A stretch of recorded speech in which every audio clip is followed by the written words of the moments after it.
One of the biggest names in Caribbean music, despite being in prison for years. We're talking about the king of dancehall, Vybz Kartel. Lisa Evers here now with the incredible story of his rise to fame and possible redemption. Hi, Lisa. Hi, Steve and Teresa. It really is an incredible story.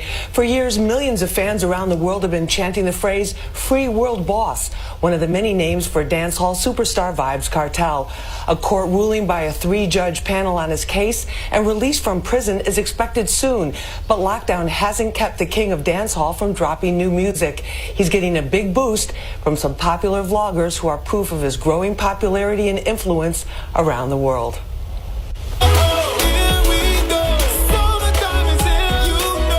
The sunny beach scenes and bright lyrics of Summertime helped make this a hit for Vybz Kartel, bringing him legions of new fans beyond dancehall. But it was one of his early hits, Rompin' Shop, with the artist Spice, that broke a barrier for the entire dancehall music genre. It became a huge international crossover hit, ranked on the American R&B and hip-hop charts. At the core of Kartel's popularity is his personal charisma. He's seen by many as a voice for the streets, defiant in his individuality and unlimited creativity, as we see in Last Man Standing. In 2011, with his influence a powerful force in Jamaica, Kartel was arrested and charged with murder. After a controversial trial with questionable evidence, he was sentenced to life in prison. That sentence is on appeal. He's had support from Busta Rhymes, who included a tribute and Vybz Kartel track in his song, Girlfriends.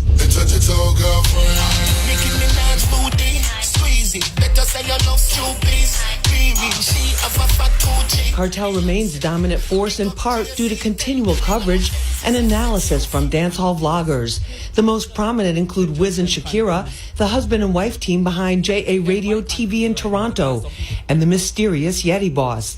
His identity is one of the biggest secrets in dancehall, but everyone knows his distinctive voice. His reviews are followed worldwide, even by Vybz Kartel himself. This is Yeti Boss from Yeti Boss TV. So Vybz Kartel, a.k.a. Worl'boss, a.k.a. Addy the Teacher, a.k.a. King of Dancehall. Hands down is the best to ever do it in dancehall.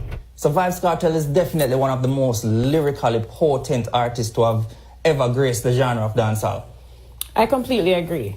I mean, he has continuously proved himself to be one of the best. And as we've heard before, he is now compared to being the Tupac of dancehall. We got the Pandora, brand new Vybz Kartel alongside Alicia and Chia. Hot 97, New York City. That's Hot 97's Fire Sundays DJ Bobby Condors introducing Vybz Kartel's new song, Pandora. It was produced by Condors' Massive B record label and released in January. Condors and his co-host Jabba have been on the cutting edge of bringing dancehall and reggae to hip-hop fans.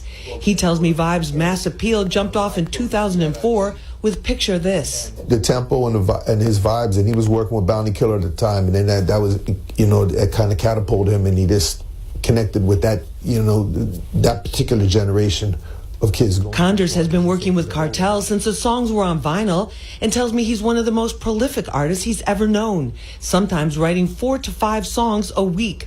Many wonder how he still generates so much new music while incarcerated, but Condors will only say he wrote many songs before he was brought in and has very good management. He maintains that relevance with his, you know, social media team.